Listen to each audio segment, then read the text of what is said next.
안녕하십니까. 오늘은 지난 시간에 말씀드렸던 성소수자 옹호의 문제들에 이어서 성소수자에 대한 기독교적 가치 정립을 어떻게 할 것인가, 또 우리가 그들에 대해서 어떤 자세로 마음가짐으로 그들을 대해야 할 것인가, 그것과 관련된 문제에 대해서 이야기를 나누고자 합니다. 네, 그에 앞서서 잠시 우리나라의 현실에 대해서 살펴보기를 원하는데, 성도님들이 더 이상 이 문제를 먼 나라의 얘기, 또 나와는 상관없는 그런 문제로 여기지 않으실 거라 믿습니다. 예, 차별금지법이나 평등법이 제정된, 그리고 그렇게 시행되고 있는 많은 나라들에서는 교사가 공적인 자리에서 성별이 남자와 여자 두 가지만 있다라고 말하는 것은 파면의 대상이 되기도 한다는 것을 잘 알고 계실 겁니다. 그렇다면 아직 차별금지법이 통과되지 않은 우리나라의 현실은 과연 어떨까요? 예, 전국 교직원 노동조합 홈페이지에 실린 게시글 목록인데요. 조금 되긴 했어요. 2017년 9월에 게시된 이 결의문 제목을 보시면 막 총력투쟁, 단식투쟁, 막 집중투쟁, 이게 교사 선생님들의 모임이잖아요. 그런데 되게 무서운 용어들을 쓰고 있는 것을 볼 수 있습니다. 그리고 여기 보시면 특별 결의문인데요. 우리에겐 페미니즘 교육이 필요합니다라고 되어 있습니다. 그래서 이 내용을 한번 어떤 것인지 살펴봤더니 이 전교조 특별 결의문의 채택 발의의 취지가 서울의 한 이 초등학교에서 어떤 그 교사가 페미니즘 교육을 했나 봐요. 그것과 관련해서 항의를 받았나 봅니다. 그런데 그것에 대한 공격과 비방에 대해서 이제 전교조가 적극적으로 대응하겠다라는 그런 내용을 담고 있습니다. 그래서 정리를 해보면 이 채택 발의 취지가 페미니즘 수업에 대한 공격과 비방에 대해서 전교조가 적극 대응하겠다는 게 첫 번째고, 두 번째는 페미니즘 교육 실천이 참 교육이다. 그리고 세 번째로는 성평등한 교실, 학교, 가정, 사회를 만들겠다라는 것임을 확인할 수 있었습니다. 이 발의의 취지문 중에는 이런 내용들이 포함되어 있었는데, 어떤 성적 지향을 갖고 있든지 모든 학생들이 학교 안에서는 행복하게 살 권리가 있다. 그리고 자신의 개성을 마음껏 발휘할 권리가 있고, 교사들은 학생들의 성장과 발달, 행복을 위해 온 힘을 다해 노력해야 한다. 그래서 우리는 교사들은 제자들이 여자라서 남자라서 소수자라서 이렇게 위협받지 않도록, 또 타인을 공격하지 않도록 가르쳐야 할 의무가 있다라고 지금 나와 있는 것을 볼 수가 있습니다. 그래서 성적 지향이라든지 소수자 이런 내용들이 그 동일선상에서 개념화하고 있음을 볼 수가 있습니다. 그리고 학교와 교실에서, 그리고 가정에서, 사회에서 성평등을 실천하는 것이 참 교육이다라고 밝히고 있습니다. 자, 어떠신가요? 우리가 자녀들을 학교에 보낼 때 이 아이들을 학교에 보내는 참된 그 이유가 정말 성평등을 실천하는 이 교육을 받게 하기 위해서, 이것을 위해서 우리가 자녀들을 아침에 그렇게 힘들게 깨워가지고 막 학교를 보내고 있나요? 그러지는 않는 것 같습니다. 제가 생각하기에. 향후에 기회가 된다면 페미니즘 진영의 논리에 대해서 다시 한번 알려드리게 되겠지만, 이 페미니즘 사상에서 굉장히 위험한 생각이 바로 이런 부분이라고 할 수 있습니다. 여성들은 낮에 길을 걷는 것조차 안전하지 않습니다. 여성으로서 혹시 낮에 길 가는데 뭐 불안하거나 무섭고 이러시진 않잖아요, 사실. 근데 굉장히 편향되게 이렇게 좀 이런 내용들로 뭔가 그 남성들을 되게 배제시키고 타자화시키는 그런 모습들을 확인할 수가 있었습니다.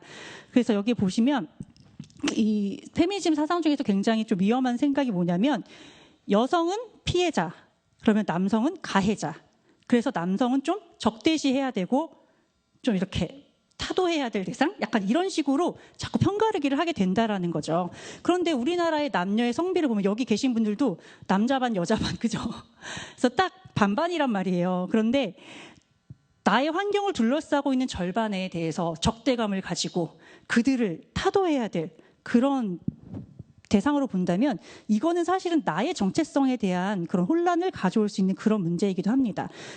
그리고 보세요. 내가 사랑하는 나의 아버지, 그리고 나의 오빠 또는 남동생, 내 주변을 둘러싸고 있는 내가 너무나도 사랑하는 가족들이 남자인데, 그죠? 남자가 상당 부분을 차지하고 있는데, 그들이 내가 타도해야 되는 대상이 된다면 이 사람이 정말 온전한 인격체를 가지고 그들을 대하기는 쉽지 않을 거라는 말이죠. 그래서 나의 절반이 또 아버지인 남성에게서 이렇게 왔는데 내가 만약에 그 남자를 부인해버리면 자기 부정이 될 수밖에 없는 겁니다. 그래서 남자가 벌레 같은 존재야, 남자는 타도의 대상이야 하게 되면은 그로부터 나온 나 자신도 인정할 수가 없게 되는 거죠. 그래서 이게 페미니즘이 가지고 있는 그런 문제점이라고 할 수 있겠습니다. 근데 이런 것들을 되게 이 전교조 교사들이 강조를 하고 있는 모습을 볼 수가 있습니다. 그리고 이 마지막에 보면은 차이가 차별로 그리고 증오로 변질되어 소수자를 공격하는 무기가 되지 않도록 차별금지법을 즉각 제정하십시오라고 요구하고 있는 것을 볼 수 있습니다. 이들이 요구하는 것의 끝이 결국은 차별금지법과 맞닿아 있음을 볼 수가 있습니다. 그래서 참 안타까운 게 이 사람들이 자꾸만 그럴싸하게 이런 말 되게 좋잖아요. 차이가 차별로 또 증오로 변질되지 않게 하는 거. 되게 좋은 말이잖아요. 그런데 실상이 그러냐는 거죠. 이 차별금지법이 통과됐을 때 정말로 만인이 평등하고 누구도 차별을 받지 않는 그런 세계가 정말 우리 모두가 꿈꾸는 그런 세계가 올 거냐는 거죠. 이들이 말하는 여성, 소수자에 대한 혐오를 비판적으로 볼 수 있는 힘을 학생들이 갖도록 교육하겠다라고 하고 있습니다. 그런데 이 비판적으로 볼 수 있는 힘이 무엇냐는 거죠. 결국 차별금지법을 힘입어서 내 의견, 내가 말하는 것에 동조하지 않는 사람들, 특히 대다수의 기독교 가치관을 가진 사람들을, 성도들을 마음껏 조롱하고 혐오할 수 있는 그런 비판적인 힘에 지나지 않을 거란 얘기죠. 전교조가 특히 신경을 쓰고 되게 이렇게 많이 이렇게 지원을 하는 그런 부분이 또 학생 인권 조례입니다. 제가 몇몇 앞선 강의들에서 이 학생 조례, 인권 조례에 대해서 좀 문제점에 대해서 말씀을 드린 바 있습니다. 그래서 이제는 이 법이 대략 그래도 어떤 법이다라는 것에 대해서 인식을 하고 계실 텐데요. 이 학생 인권 조례는 미니 차별금지법이라고 보셔도 돼요. 그래서 학생들의 인권을 옹호하고 보호해주는 내용도 상당수 담고 있습니다. 그렇지만 학생들의 조기 성애화를 일으키는 매우 위험한 법입니다. 이 학생인권조례, 경기도 학생인권조례의 1장 1조 목적을 보면요, 뭐 여러 이런 기초 법들에 근거해서 학생의 인권이 학교 교육 과정에서 실현될 수 있도록 함으로써 인간으로서의 존엄과 가치 및 자유와 권리를 보장하는 것을 그 목적으로 하고 있다라고 하고 있습니다. 쓰여 있습니다. 이 조례의 근거가 된 교육기본법에는 3장 17조의 2를 보면은 그 부제목이 남녀 평등 교육의 증진이라고 되어 있습니다. 이와 관련해서 2015년에 교육부가 학교 성교육 표준안이라는 것을 발표를 한 적이 있어요. 그래서 지금도 그 성교육 표준안을 가지고 성교육을 교사들이 해야 됩니다. 거기서 벗어나는 이야기를 하면 안 돼요. 그런데 이게 그렇게 딱히 마음에 들진 않아요. 그 내용들이 보면은 거기도 문제가 많은데, 그럼에도 불구하고 이 굉장히 그 포괄적인 성교육이라든지 이런 안 좋은 교육들이 그래도 우리나라 학교에서 딱 전면적으로 침투하지 못한 데는 이 성교육 표준안이 그래도 그거를 약간 막아주는 그 경계막이 되고 있기 때문에 아직은 괜찮습니다. 그런데 이 학교 성교육 그 표준안 내용에 성별은 남자와 여자만이 아닌 여러 가지 성별이 포함되어 있다라는 내용이 같이 들어갈 그 위기가 있었다고 합니다.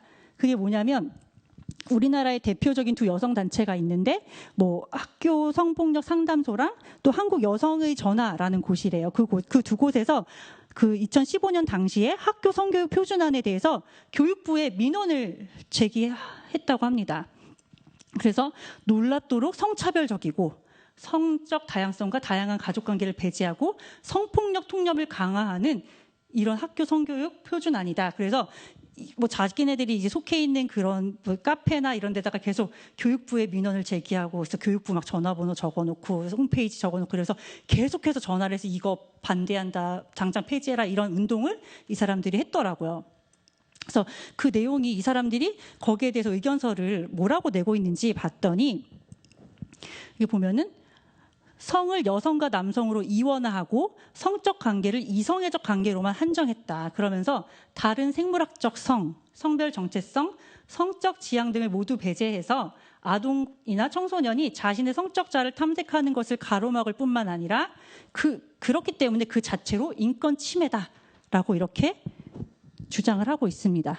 그래서 성을 여성과 남성 두 성별의 관계로 다루면서 다른 성별에 대한 언급이 전혀 없기 때문에 문제가 된다라고 지금 이야기하고 있는 것입니다.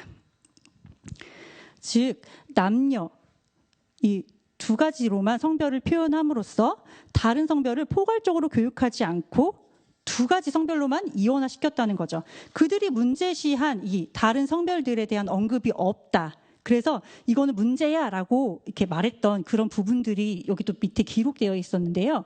어떤 거냐면 성은 생물학적 측면의 성, 섹스와 사회적 측면의 성, 젠더 이 두 가지 면에서 남성과 여성으로 구분된다라는 이 구문, 그리고 성은 남녀의 관계, 성은 남성, 아빠와 엄마, 여성의 혼인과 관련한 일, 남자와 여자 함께 생활하면서 일어나는 일, 그리고 성교육은 남녀가 서로 사랑하며 도우면서 어떻게 살아가야 하는지에 대해 깨닫도록 하는 교육이다.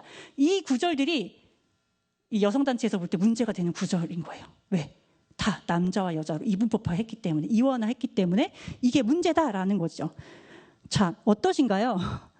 저는 사실 전에도 말씀드렸지만 이런 내용을 가지고 아이들을 집단으로 놓고 성교육하는 거는 사실 그거 자체가 마음에 들지는 않습니다. 그건 잘못됐다고 생각을 합니다. 그런데 이 내용 자체만을 놓고 봤을 때는 사실 그렇게 크게 잘못되었다는 생각은 들지 않거든요.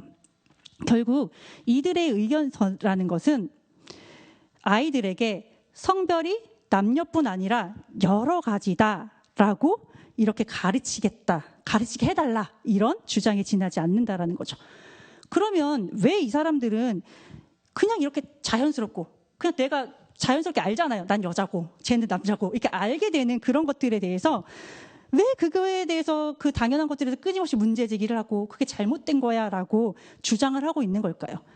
이 사람들이 이렇게 문제 제기를 하고 주장을 한다고 해서 정말 두 가지의 성별이 갑자기 막 수십 가지가 되고 수백 가지가 되고 그 사람들이 말하는 것처럼 막 스펙트럼으로 막 이렇게 되진 않습니다. 그렇게 우리가 느끼진 않잖아요. 그런데 왜 자꾸 이 사람들은 이걸 끊임없이 주장을 하냐는 거죠. 이거는 소위 말하는 물타기를 하는 거예요. 그래서 그때 목사님이 예전에 그런 말씀하셨어요. 사탄이 성도들을 이렇게 타락시킬 때 하나님과 멀어지게 할 때 우리가 이제 성도가 하나님이라는 그 나무에 달린 그 탐스러운 열매라고 했을 때 가지를 딱 쳐가지고 나무에서 딱 떨어지게 그렇게 분리시키지 않는다고 하셨잖아요. 그러니까 싹 스크래치를 내면 얘가 속에서 알아서 썩어 들어가고 상품 가치가 없어지는 그런 것처럼 정말 이런 사탄의 전략과 이들의 전략이 되게 많이 닮아 있다라는 것을 생각하게 보게 됩니다. 그리고 이들의 의도대로 정말 우리 사회는 지금 그런 방향으로 가고 있어요. 타고난 성별보다는 내가 느끼는 성별 정체성에 더 중요하다라고 생각하는 방향으로 계속 나아가고 있습니다. 따라서 우리가 이런 시대의 흐름에 편승하고 그들의 이름 짓고 이야기하는 후천적인 성이라든지 허구의 성이든 그것이 사회적인 성이 되었든 그런 있지도 않는 성별들에 대해서 분명히 선을 그을 수 있어야 된다는 겁니다. 그리고 하나님께서 태초에 창조하신 그대로 정확하게 남자와 여자 이렇게 두 가지밖에 없다고 우리는 분별을 해야 할 것입니다. 자, 두 번째는 2020년 3월 달에 이제 대법원에서 성전환자의 성별 정정 허가 신청 사건 등 좀 이름이 길어요. 사무 처리 지침을 일부 개정하였다고 합니다. 참 우리 이런 게 원래 있는지도 몰랐고 이걸 개정하는지도 몰랐는데 진짜 열심히 일을 하고 있는 것 같아요. 누군가는. 근데 이게 매우 우려스러운 그런 결정이라고 할 수 있는데요. 왜냐하면 그동안 우리나라에서는 성별을 교체하기 위해서는 가족관계 증명서, 그리고 2명 이상의 정신과 전문의의 진단서나 감정서, 그리고 성전환 시술 의사의 소견서, 그리고 앞으로 생식 능력이 없다는 전문의 감정서, 2명 이상의 성장 환경 진술서 및 인후 보증서 등 5가지 서류를 필수로 제출해야 했습니다. 그러니까 이게 뭐냐면 성장 시기별로 이 사람이 이성관계를 포함해서 대인관계에 대해서 구체적인 진술을 받는 거예요. 그러니까 이게 일시적으로 이 사람이 지금 이렇게 해가지고 감정적인 변화로 내가 성별을 교체할 계획이 아니라 이 사람은 꾸준히 어릴 때부터 성장 과정에서 계속 그런 성적 지향을 드러냈어. 그러니까 이 사람은 이렇게 좀 타고난 거야. 그래서 이거 바꿔줘야 돼라는 그런 진술서를 이렇게 다 갖춰서 내야 됐고 이게 필수로 제출해야만 성별 교체를 할 수 있도록 했었다라는 거죠. 이전에는. 그런데 2020년에 이 결정이 어떻게 됐냐면 2명 이상이라는 일단 이 구절을 삭제했고요. 전문의 감정서나 성장 환경 진술서가 한 명의 것으로 충분하다라고 본 거예요. 그리고 이 서류들 자체도 필수 제출이 아니라 이제는 참고용으로 제출 가능으로 변경됐다라는 거예요. 그래서 굉장히 형식적으로 번거로웠던 그런 절차를 간소화해서 불필요한 그런 서류 제출을 없애겠다는 그런 취지로 이것을 개정한 거죠. 그래서 이와 같은 개정으로 인해서 이제는 성전환 수술을 하지 않더라도 성별 정정을 결정받을 수 있는 그런 길이 우리나라에서도 사실 열렸다고 할 수 있겠습니다. 그래서 생각을 해보니까 유독 2020년 이후에 트랜스젠더 문제들이 이렇게 대기사화가 많이 되고 학교에 여대에 트랜스젠더 학생이 들어가는 거 내지는 군대에서 트랜스젠더가 군복무를 계속 할 수 있게 해달라는 이런 소송 같은 것들이 계속 나왔더라고요. 그래서 이런 걸 다 배경으로 하고 그런 것들이 이슈화가 되고 도출되었다는 것을 볼 수가 있습니다. 자, 그런데 우리가 아직 성별 정체성을 이런 이유로 차별을 금지하는 차별금지법이 아직 입법되지 않은 나라라는 거죠, 문제는. 그런데 그럼에도 불구하고 우리나라의 대법원은 이런 성별 정정 요건을 대폭 완화시켰다. 그러나 이것은 이제 좀 다시 재개정되어야 할 그런 법이고 앞으로 좀 이런 비판들도 계속 일고 있습니다. 자, 그러면은 동성애는 과연 타고나는 것인가? 왜 도대체 이렇게 말을 하는 걸까요? 사실 LGBT 그 진영에서는 성소수자를 옹호할 때 가장 많이 하는 말이 자신의 성적 지향이 타고난 거다. 그렇기 때문에 내가 동성애가 유전적으로 내가 이렇게 하는 거고 선천적으로 타고난 거지 이걸 내가 막 하고 싶어서 이러는 게 아니야 라는 어쩔 수 없이 동성애자가 되는 것이기 때문에 동성애자를 정상으로 인정해줘야 돼라는 주장을 하고 있습니다. 이와 관련해서 동성애가 정말 타고나는 것인지에 대해서 정리한 책이 있더라고요. 그래서 이 책을 좀 참고해서 정리를 해봤습니다. 이 책에서 이제 간략하게 이제 정리를 한 내용을 보면은 첫 번째로 동성애 성행위가 출산으로 이어지지 못하잖아요, 상식적으로. 그렇기 때문에 유전이 되려면 사실은 출산을 통해서 계속 그 아랫세대로 전달이 돼야 되는 건데 그런 걸로 따지면 동성애 유전자는 내려갈 수가 없죠, 사실. 그래서 동성애가 만약에 진짜 유전이라면 사실은 대를 거듭하면서 사라졌어야 돼요. 지금 그 유전자가 남아있으면 안 되는 거예요, 상식적으로. 자, 그리고 자란 환경에 따라서 동성애의 빈도가 다르게 나타나더라는 겁니다. 조사를 해보니까. 그래서 도시에서 자란 사람일수록 농촌에서 자란 사람보다 동성애자가 될 확률이 더 높았다라는 거예요. 이게 말하는 게 뭐냐면 유전적인 그런 요인보다는 환경적인 요인에 의해서 동성애에 대해서 더 접근성이 용이하고 더 친근하게 느껴지고 거기에 대해서 마음의 빗장의 문을 활짝 열 수 있는 그런 계기들이 더 나타난다라는 것을 시사하는 바라 할 수 있겠습니다. 그리고 때로는 이런 말도 해요. 돌연변이에 의해서 정상 유전자가 손상되어서 나타난 이상현상이 동성애다라는 주장도 있다고 합니다. 그런데 이런 식으로 발생하는 게 이제 유전 질환이라고 하는데 이렇게 발생하는 유전 질환의 발생률은 막 기껏 해봤자 0.02 수준? 그래서 0.2% 그래서 되게 많이 낮대요. 그러니까 거기에 비하면 동성애는 그 발생 빈도가 한 2% 수준이기 때문에 유전적 결함이라기에는 그 빈도가 상대적으로 굉장히 높은 거라고 합니다. 그래서 이것도 사실 맞지 않는 말이 된다고 합니다. 자, 동성애 유전자에 대한 연구인데요. 동성애자들 또 동성애를 옹호하는 그런 쪽 진영의 사람들이 굉장히 많이 인용하고 활용했던 그런 자료예요.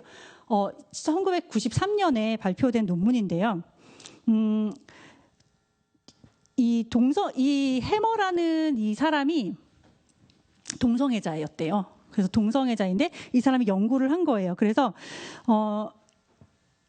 이 XQ28이라는 유전자가 남성 동성애와 되게 연관성이 되게 높았다. 그리고 이 동성애가 이 유전자의 영향을 받았을 확률이 여기 99% 이상이다라고 주장을 했어요. 그리고 이게 그 당시에 서구 언론에 엄청나게 대서특필이 되면서 와, 동성애를 유발하는 유전자가 실제로 정말 타고나게 많네. 이렇게 완전 모든 사람들에게 되게 확신을 심어준 그런 계기가 된 논문이에요. 그리고 이게 다 아시죠? 사이언스지. 되게 유명한 그 사이언스지에 이게 실렸어요. 그래서 이거가 사람들의 머릿속에 그냥 확 각인이 된 거예요. 그런데 이후에 과학이 발전을 하잖아요. 그래서 1999년에 라이스라는 사람이 또 이 팀을 이뤄서 연구를 해본 거예요. 그런데 실제로 이 XQ28이라는 그 유전자를 분석을 해본 거예요. 그래서 거기에서 표시 지표가 되는 뭐 이렇게 이름도 긴데 여기 4가지 요 지표들에 대해서 요 유전 지표에 대해서 조사를 해봤어요. 얘네가 정말 동성애랑 관계가 있나 막 조사를 해본 거예요. 그런데 동성애자랑 일반인을 비교해본 그 유전자의 차이가 없었다라는 거예요. 조사를 했는데. 그러니까 결국 뭐냐면 그 1993년에 해머가 발표했듯이 XQ28이라는 그 유전자가 동성애랑 관련이 없다. 그래서 1999년에 이 논문 역시도 사이언스지에 실렸어요.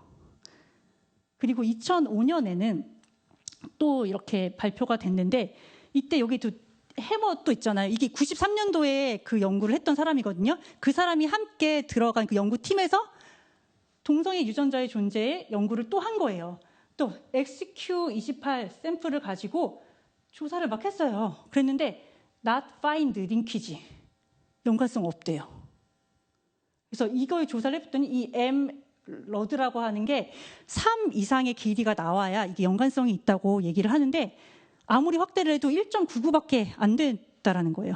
그래서 이 유전자와 동성애의 상관관계를 입증하지 못하고 말았습니다. 자, 그리고 이 논문 자체에도 1993년과 왜 2005년 이 논문 결과, 연구 결과가 왜 차이가 났는지에 대해서 또 막 설명을 해놨어요.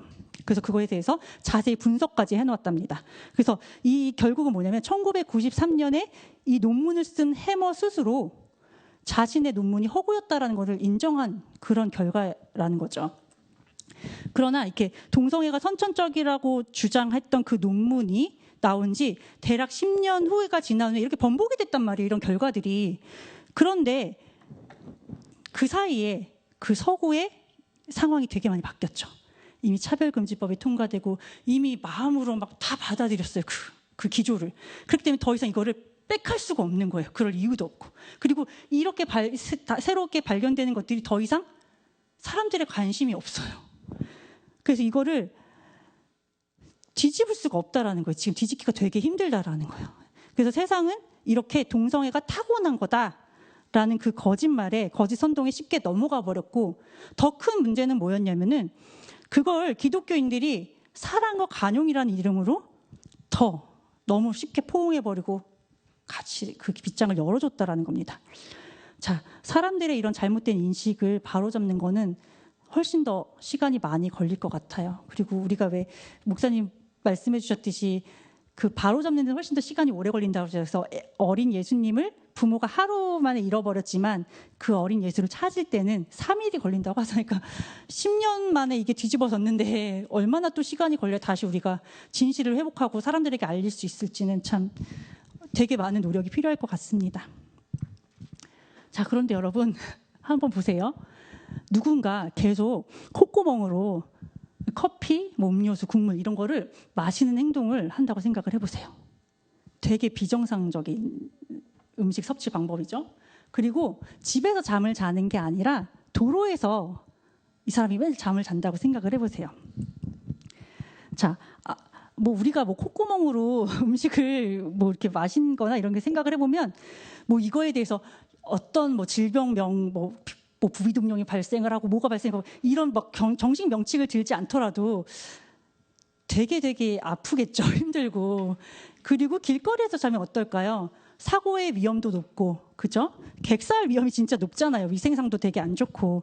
그럼 이런 사람들은 건강 면에 있어서 되게 치명적인 안 좋은 손상을 입게 되고 생명이 단축될 거라는 걸 우리는 알고 있죠. 그래서 이렇게 행동하는 것에 대해서 말리겠죠. 하면 안 되겠죠. 내가 만약에 그런 행동을 습관을 가지고 있다면 그걸 고치려고 노력을 하겠죠. 왜? 코는 음식을 섭취하는 신체 기관이 아니잖아요. 그렇죠? 코는 숨을 쉬거나 냄새를 맡는 그런 신체 기관이죠. 그래서 우리가 우리의 신체 기관을 그 목적에 맞게 사용하지 않으면 건강상 심각한 피해를 입을 수 있다는 거. 이거는 그냥 말할 필요도 없고 사실 이런 말을 하는 것, 이런 설정을 하는 것 자체가 웃길 정도로 말도 안 되는 상식이잖아요. 자, 같은 선상에서 우리가 정상적인 부부 관계, 즉 남녀 간의 정상적인 성관계가 뭐 면역력을 강화시킨다더라, 뭐 건강에 좋다더라 이런 연구 결과가 많이 존재를 하잖아요. 그런 반면에 동성 간 성행위는 그 자체가 비정상적인 방법으로 이루어진다라는 거예요. 성기가 아닌 다른 신체의 기관을 사용해서 관계를 갖기 때문에 당연히 건강상으로 굉장히 안 좋은 결과로 이어집니다. 자, 예, 대장 항문외과 전문의가 이렇게 특별 기고를 한 거예요. 그래서 여기에서 항문이 배설기관이지 성기관이 아니기 때문에 이 배설기관을 배설기관으로 써야지 그렇게 하지 않고 다른 용도로 썼을 때 굉장히 위험하다. 너무 당연한 얘기인데 이걸 진짜 왜 특별 기고까지 하면서 이렇게 알려야 되는 걸까요? 자, 그런데 또 재밌는 게 있어요. 이 동성애자들 옹호하는 사람들은 뭐냐면, 야, 남자 동성애자들이 무조건 항문 성교를 하는 거 아니야. 왜 근데 모든 남자 동성애자들을 그런 취급을 하냐. 왜 그런 프레임을 우리한테 씌워라고 되게 말을 많이 한다라는 거예요. 그러면서 동성애는 그저 아름다운 사랑이야. 항문 성교는 이성애자들도 많이 해. 우리만 하는 거 아니야. 우리 그렇게 하지 마. 연관 짓지 마. 라고 선을 긋고 있거든요. 그런데 되게 재밌는 게, 아이러니한 게 군 형법 중에 이런 게 있어요. 이렇게 규정된 사람에 대해서 항문 성교나 그 밖에 추행을 한 사람은 2년 이하의 징역에 처한다. 여기 동성애라는 말 없죠. 그런데 동성애 옹호자들이 뭐냐면 이 법을 폐지하라는 거예요. 왜? 군대 내에서 동성애를 차별하는 법이라는 거, 이게. 되게 웃기지 않아요? 군인들의 동성애를 금지하는 법이라고 강력하게 항의함으로써 이렇게 그들 스스로가 남성 동성애를 항문 성교와 동일시하고 있는 거예요, 지금. 자기네가. 그래서 이 항문 성교를 남성 동성애자의 전유물로 국한시키지 말라고 이렇게 주장해왔던 그 단체들이 오히려 이 항문 성교 금지를 동성애 금지와 동일시하고 있다라는 거죠. 그래서 동성애의 실체를 스스로 폭로하고 있는 거라고 할 수 있겠습니다. 다시 본론으로 돌아가서 사실 아무리 남성 동성애가 또 이 항문 성교와 무관하다고 주장을 해도 현재 수많은 남성 동성애자들이 직면한 이런 문제점들이 있다고 해요. 그래서 가략근이 손상돼서 변실금을 한다던가 점막이 손상돼서 여러 가지 막 감염성 성병성 질환, 바이러스성 성병성 질환 이런 것들에 시달리고 있다고 합니다. 그래서 뭐 매독이라든지 치료제가 개발이 된 그런 병들임에도 불구하고 계속 이런 문제들로 고통을 당하고 있다라는 거예요. 자, 이런 것들이 왜냐하면 이게 파트너와의 그런 관계를 통해서 또 전파가 되기 때문에 이게 동성 간 성행위를 하는 사람들에게 더 취약할 수밖에 없고 그들 사이에서 그 감염 확률이 급격하게 높아지는 거라고 할 수 있겠습니다. 그래서 하나하나 뭐 이거 막 사진도 되게 많고 되게 문제점이 되는 그런 그래프도 되게 많은데 그냥 간단하게 이렇게 되게 보건학적으로 건강 의료적으로 되게 폐해가 많구나, 되게 안 좋은 거구나라는 거 이제 그 정도만 알고 넘어가시면 될 것 같아서 이 정도만 준비를 했습니다. 그런데 조사를 하면서 한 가지 흥미로웠던 게 뭐냐면 동성애법이라든지 결혼법이라든지 각종 동성애 차별금지법이 통과된 그런 캐나다, 영국, 미국 이런 나라들의 보건당국의 그런 홈페이지에는 이 동성애자들이 갖고 있는 보건학적 문제에 대해서 되게 끊임없이 많은 연구들을 만들고 이렇게 계속 이렇게 섹션을 특별히 뭐 이런 사람들만의 섹션을 만들어서 그들이 가진 보건학적 문제에 대해서 계속해서 경고를 하고 있다라는 거예요. 오히려. 왜냐하면 그들이 직면한 그 질병의 문제점, 위험성을 계속 알리고 경고함으로써 거기에 대해서 예방을 할 수 있게 하기 위해서 계속 이거를 올리는 거예요. 그래서 캐나다 보건당국에서는 MSM은 남자끼리 성관계하는 사람이라고 했죠. 그래서 남자 동성애자들끼리에서 항문 사마귀가 되게 많아. 이걸 경고하는 그런 조사 결과입니다. 그리고 미국 질병관리부 홈페이지에는요, 이런 LGBT의 건강 문제에 관련된 섹션이 따로 있어요. 그 안에서 또 되게 게이, 남성 동성애자들끼리, 여성 동성애자들끼리 뭐 또 이렇게 해서 되게 많은 정보들을 제공을 하고 있는데 여기도 보면은 이런 사람들이 항문암에 걸릴 확률이 17배나 많다. 정상인들에 비해서라고 이렇게 나타내고 있습니다. 자, 영국 공중보건국 홈페이지인데요. 여기에도 남성 동성애자와 또는 양성애자가 보건학적 측면에서 건강 불평등의 직면에 있다라고 밝힌 바 있습니다. 그래서 이 게시글의 내용에 보면은 이 MSM 그룹이 굉장히 HIV가 에이즈를 일으키는 감염 바이러스거든요. 그거에 감염될 가장 위험한, 감염되기 좋은 그런 집단이다. 영국에서. 그래서 일반인들은 667명 중에 1명에서 이걸 발생하는 반면에 이들에서는 20명에 1명꼴로 발생을 한다. 그래서 굉장히 위험하다. 그리고 이들이 그것만 갖고 있는 게 아니라 greater risk of mental health, 정신적인 건강에 있어서도 굉장히 위험하고 그리고 건강하지 않은 행동이라든지 라이프 스타일을 가지고 있다. 그래서 성적 지향이라는 것이 에이즈를 비롯해서 특정 그런 질환들과 매우 관련이 높다라는 것을 이들 보건당국들은 계속 경고하고 알려주고 있다라는 겁니다. 그래서 그 밖에도 이 사람들의 추적해서 관찰하는 게 쉽진 않았지만 그래도 동성애자들이 8에서 20년 정도 수명의 손해를 본다라는 연구 결과들이 있고요. 그래서 사실은 흡연을 금지하는 것보다 이걸 금지하는 게 더 심각하다라고 말하는 학자들도 있습니다. 그리고 남자 동성애자들의 그런 보건학적 위험성이 있기 때문에 이 사람들에게 헌혈을 금지를 해요. 그리고 그런 나라들이 상당수 있습니다. 그리고 근데 이거에 대해서도 왜 차별해? 내가 헌혈하겠다는데 이제 또 동성애자들 단체에서 또 막 난리가 난 거예요. 실제로. 너무 어이없죠. 당연히 서로의 건강을 위해서 하면 안 되는 거잖아요. 그건 윤리적으로도. 그런데 이 사람들이 그렇게 얘기를 했다고 또 법이 또 바뀌어요. 그러면 이런 규정들이.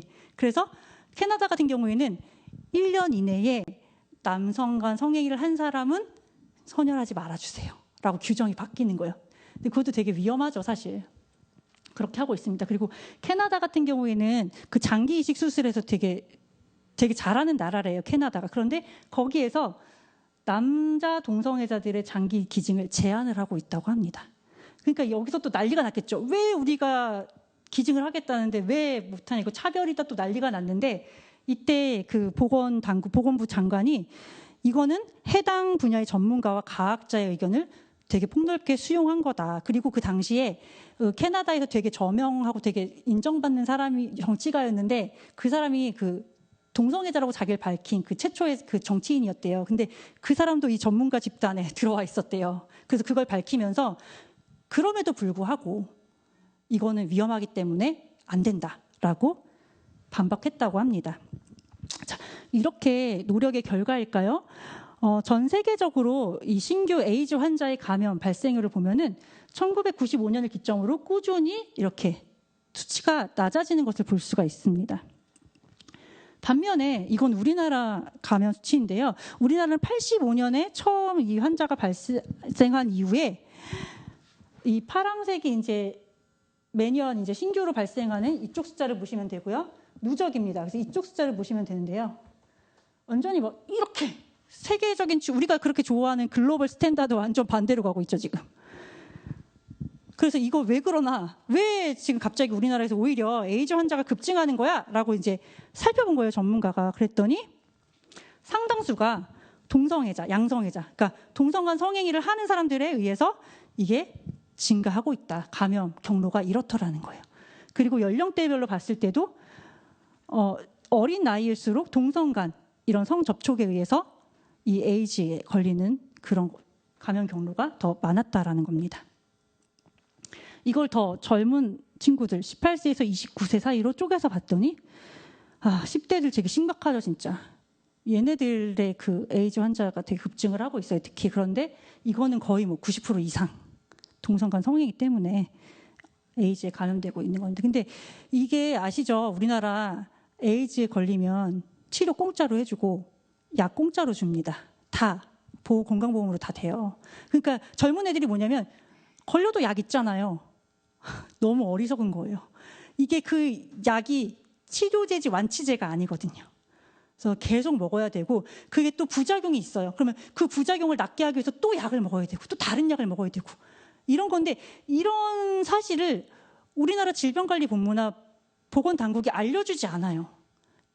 왜 그런지 모르겠어요. 그래서 거기다가 전화해서 이거 간 게 있냐 하면은 우리나라 질병관리본부나 이렇게 보건당국은 얼버무린데요. 간 게 없다고. 그러니까 너무나 답답한 현실입니다. 자, 이런 것들을 볼 때 정말 하나님께서 철저하게 금하신 것을 우리 인간이 이건 나의 인권이야, 나의 자유야, 이런 것들로, 이런 이유로 그 경계를 허물 때 그 폐해는 결국 우리 자신들에게 돌아오게 된다는 것을 새삼 확인하게 됩니다. 그리고 점차 이렇게 경계 없이 세상의 흐름에 따라가고 있는 이 나라와 이 민족, 특히 젊은 아이들을 위해서 우리가 이제 알았으니까 깨어서 기도해야 할 때임을 또 절감하게 됩니다. 예, 지난 시간에 우리가 살펴보았지만 동성애와 관련된 성경적 관점은 굉장히 명확합니다. 가증한 일이야.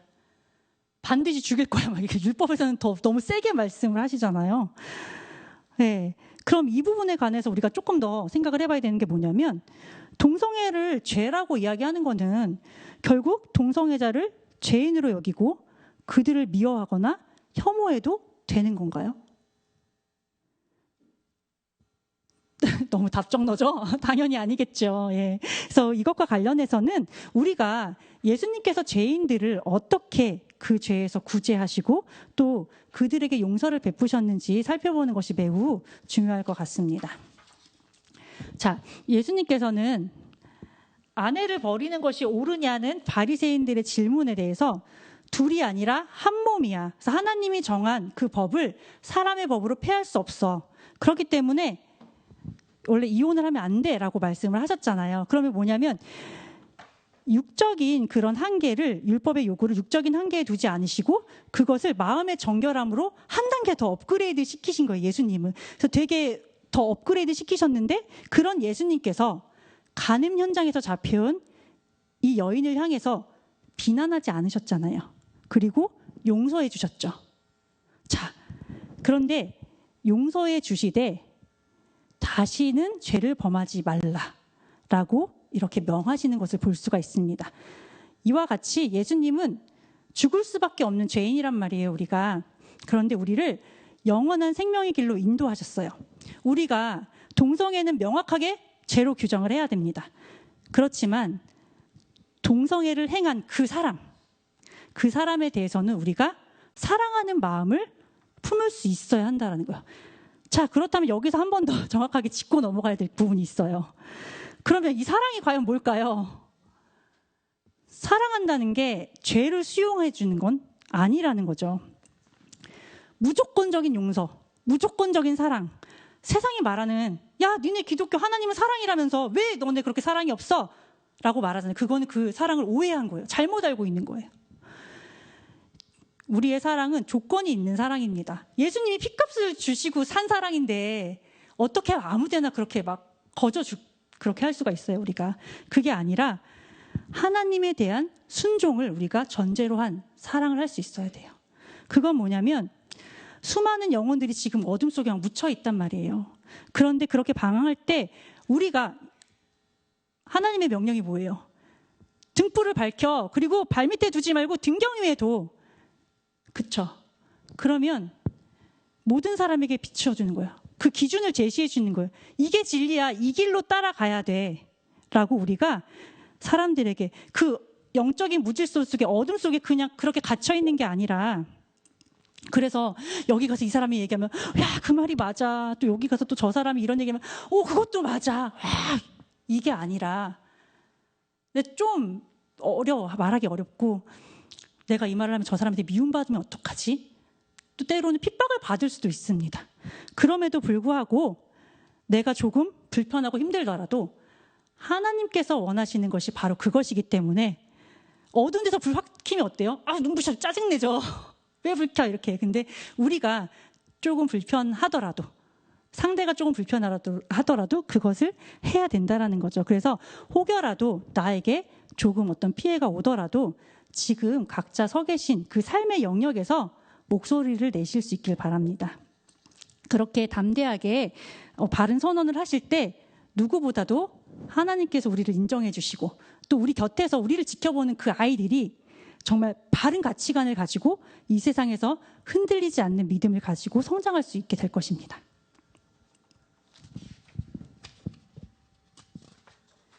네. 그런데 지금 보면은 전체 인구의 사실 동성애자 성향을 갖고 있는 사람들이 3%도 되지 않아요. 그런데 이런 동성애 또는 성소수자의 문제가 되게 극소수의 문제임이 분명하잖아요. 그런데 이게 숫자의 문제가 아니라는 거예요. 그래서 그 몇 명 그렇게 해봤자 그게 얼마나 큰 영향을 받겠어? 라고 생각을 하지만 이건 숫자의 문제가 아니라 원칙의 문제이기 때문에 우리가 반드시 허용해주면 안 되는 거예요. 그래서 이 부분에 대해서 동성애는 숫자도 몇 안 되고 좀 괜찮지 않겠어? 그래도 우리나라 아직 그래도 유교적인 문화가 남아있으니까 다들 거부감도 심하고 그러니까 이 정도는 괜찮을 거야 라고 하면서 요거를 조금 허용해주고 하면요. 트로이 목마 아시죠? 걔가 넝쿨째 그냥 막 굴러 들어오는 거예요. 그래서 영적인 무질서가 이 안에 다 초래돼 버린다는 그런 문제가 됩니다. 그래서 실제로 타고난 생물학적인 성을 임의로 바꾸는 것이 법적으로나 문화적으로나 사회적으로 그 용인되고 또 그런 서구 사회들은 보면 뭐예요? 그게 오히려 찬양되고 막 격려를 막 이렇게 대상이 되잖아요. 그렇게 한 결과가 뭐냐면 이제는 사람들이 뭐냐면 성별이 바꿀 수 있어? 그럼 나이도 바꿔볼까? 인종도 바꿔볼까? 왜 내가 왜 44이야? 나 24할래. 나 기분상으로 24이야. 이런 일들을 한다라는 거죠. 그래서 갖가지 변화를 요구하는 트랜스 운동들이 줄을 잇고 있습니다. 자, 이 할아버지 69세예요. 네덜란드 할아버지. 그런데 나 원래 나이보다 20년은 더 젊게 느껴져요. 그리고 내가 네, 너무 코미디 같죠, 진짜. 69살이다 보니까 내가 잡을 구할 수도 없고 소개팅 앱에 걔도 데이트 상대가 없어요. 나이 너무 많다고 안 껴줘요. 나 49 할래요.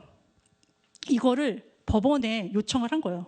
소송을 냈다가 기각이 됐다고 합니다. 이 사람이 내세운 논리가 그거예요. 아니 성 정체성에 따라서 성전환을 인정하는 시대인데 나이는 왜 정체성에 근거해서 바꿀 수 없어? 바꿀 수 있어야지. 이 사람 도대체 뭐 하고 있는 것 같아요? 진짜 세상에 이런 일이 거의 뭐 그 수준이죠. 이 사람은 52세의 남자예요. 근데 이 사람이 46세 때 나 여자로 살아야겠어 라고 하면서 아내와 7명의 자녀들을 버리고 집을 나왔어요. 그리고 이제 직업도 잃고 노숙생활을 하면서 되게 비참하게 지냈는데 트랜스젠더를 지원해주는 그런 단체의 도움을 받아서 어떤 한 가정에 입양이 됐어요. 그런데 6살짜리 여자아이의 삶을 살고 있어요. 너무 어이없죠. 근데 이 밖에도 종도 바꾼다고 했잖아요. 나는 개예요. 나는 개라고 생각을 해요. 그래서 사람이 아닌 개라고 인식하고 있다. 믿고 있다. 그렇게 하는 사람이 있는가 하면은 나는 35세 백인 남자예요 라고 말하는 10대 흑인 아이가 있고요. 이렇게 나는 시각장애인이에요 라고 주장하는 장애가 아닌 여성도 등장을 한다라는 겁니다. 이들이 한결같이 일관되게 주장하는 바가 아니 성별 바꿀 수 있다며 왜 이거 못 바꿔? 이거라는 거죠. 그럼 한번 생각을 해보세요. 성별, 나이, 인종, 심지어 종까지도 바꿀 수 있어요. 이게 뭐예요? 내가 하나님이죠. 선악과를 먹은 아담의 죄가 그대로 지금 드러나고 있는 거예요. 이게 다 그냥 허무맹랑한 주장을 하고 정신과적 문제가 있는 그런 거다라고 우리가 얘기하기에 앞서서 정말 이런 사람들을 보면서 무분별하게 인정해 주는 너 6살짜리 여자애 오늘부터 그래 잘했어 이렇게 해야지. 이렇게 인정해 주는 사람이 있기 때문에 이 사람이 지금 이러고 행복하게 이러고 살고 있는 거예요. 이런 관용주의가 더 큰 문제라고 할 수 있겠습니다. 그래서 이와 같은 문제에 대해서 따끔하게 지적한 그 잘 정리된 영상이 있어서 잠시 보겠는데요. 이 영상을 만든 유튜버가 기독교인은 아닌 것 같아요. 그래서 중간에 내용들이 좀 이상한 내용들이 많더라고요. 그래서 제가 그런 내용들은 좀 편집을 하고 좀 저희가 볼만한 내용으로 정리를 했습니다. 한번 같이 볼게요. 한 학생이 새로운 해시태그 운동을 주창합니다. 76 genders, even though there are probably more like millions of gender. 세상엔 76개의 성별이 있다. 물론 숫자는 중요하지 않습니다. 52개의 성별이 있다는 사람들도, 성별이라는 개념 자체가 사회구조적 억압이라는 사람들도 있습니다. I'm not going to be a mouthpiece for language that I detest. 박덕순 교수가 가장 두려워했던 것은 사실 새로운 대명사를 강제적으로 써야 한다는 그 법안 자체보다 이것이 통과되면 앞으로 서서히 일어날 국가가 우리의 언어를 통제하고 나아가 사회를 통제하는 전체주의에 대한 시발점이 될 수 있다는 것이었습니다. 그리고 이러한 극단주의자들이 LGBTQ 단체를 앞세워 친절함과 동정심, 배려심과 공감을 무기로 자신들의 이념들을 법제화시킨다는 것이죠. 실제로 새로운 대명사를 강제적으로 써야 하는 빌 C-16 법안은 캐나다에서 이미 통과가 되었고 심지어 미국의 교육과정에서도 이러한 이념들이 채택되었습니다. 이 학생이 성별은 단 2개입니다. 남자와 여자 그뿐입니다 라고 말했다가 학교에서 쫓겨나와야 했습니다. Please keep that opinion to your own house. 남녀 외에도 수많은 성별이 있다. 참고로 이 LGBTQ의 성별 사전에 따르면 affect gender, 기분에 따라 바뀌는 성별이 있습니다. anxiety gender, 자신의 불안에 영향을 받는 성별이라고 합니다. care gender, 우주 밖의 것들과 교감하는 성별, 별들과 행성의 아름다움을 가진 성별. 정사회는 남녀의 두 성별로 나뉘어 어느 정도 질서와 규율을 지켜왔습니다. 그런데 그걸 넘어서 별들과 소통하는 성별, 우주와 교감하는 성별, 자폐 환자만을 위한 성별, 무드에 따라 변하는 성별 등등을 자기들끼리 즐기는 게 아니라 공감과 배려를 법으로 강제하고 이 모든 남녀 이분법의 성별과 사회적 제도를 구조적인 억압으로 보고 시위를 하는 것이, 그리고 이것을 적극적으로 정책에 반영하는 것이 이제는 공감 능력과 배려심, 친절함의 영역을 넘어 머리가 아찔해지기 시작합니다. LGBTQ 학생 회장이 말합니다. Man, woman, and that's it. Those are the only two options. However, gender really is more of a spectrum. So it's non-binary. There are not just two options. Okay. You have man, woman, and then everything that doesn't fit into just man and woman is considered non-binary. That's an umbrella term, and that includes a lot of different categorizations. So how many genders are there? You can't put a number on the number of genders because everyone uses different words to classify themselves. 자신의 성별을 분류하는 것은 자신의 마음이다. 그 어떤 용어로도 내 성별을 분류할 수 있다. 오늘부터 저의 성별은 브래드 피트입니다. 이에 벤 샤피로가 말합니다. I will ask you how old you are, okay? Because you're young enough that it's probably not insulting to ask you. So, I'm 22, so I'm probably over 90, right? no, why aren't you 60? Why aren't you 60?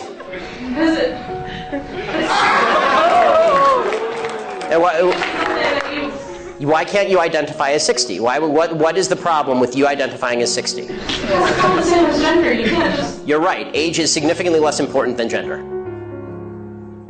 You can't magically change your gender.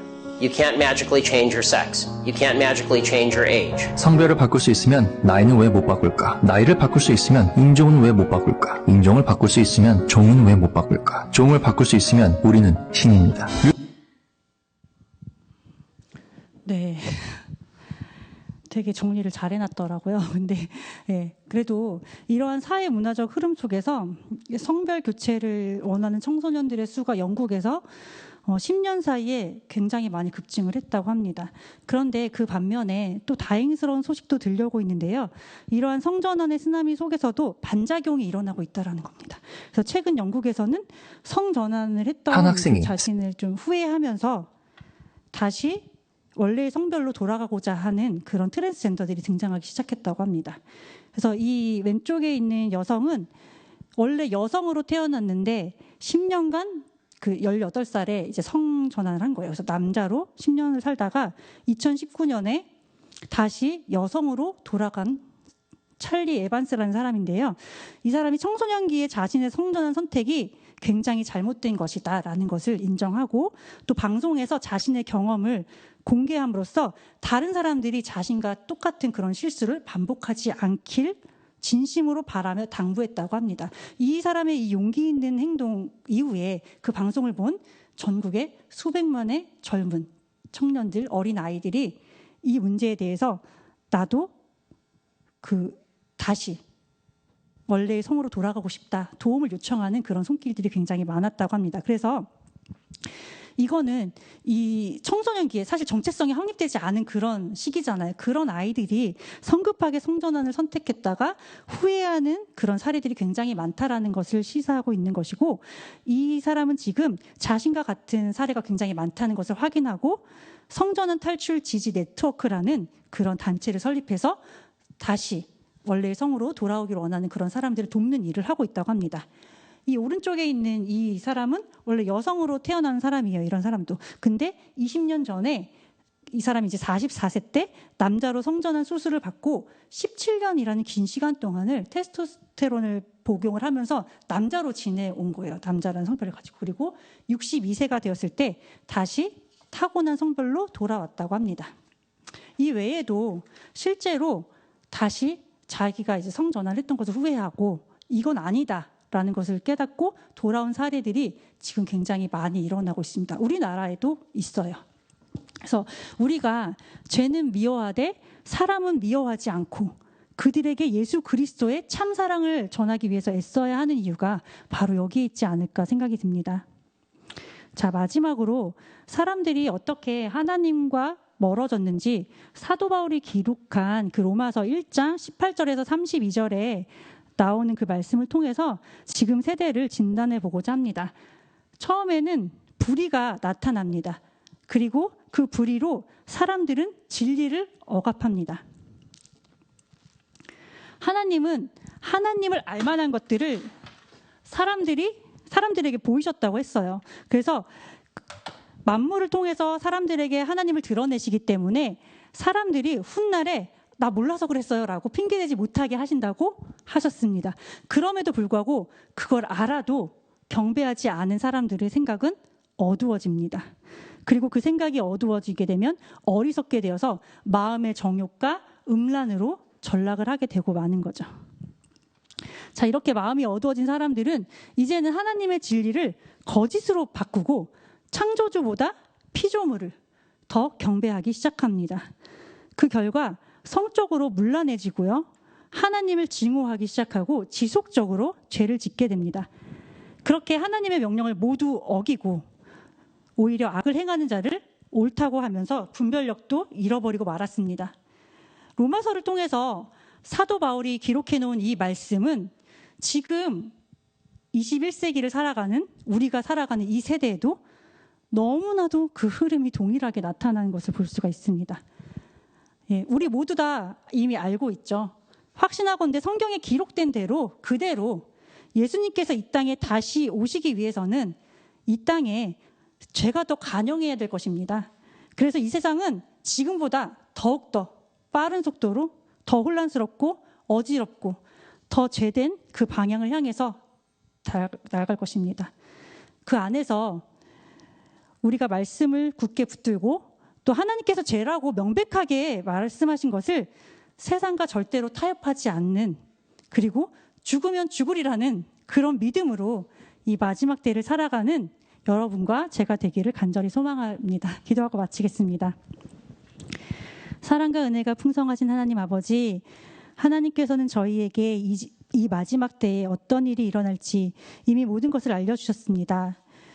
세상은 진리를 거짓 것으로 바꾸고 부끄러운 욕심에 버려진 채 순리에 맞지 않는 행동을 거리낌 없이 하면서도 부끄러워하기는커녕 오히려 그것을 인정하고 받아들이지 않으면 가만두지 않겠다고 저희를 위협하고 있습니다.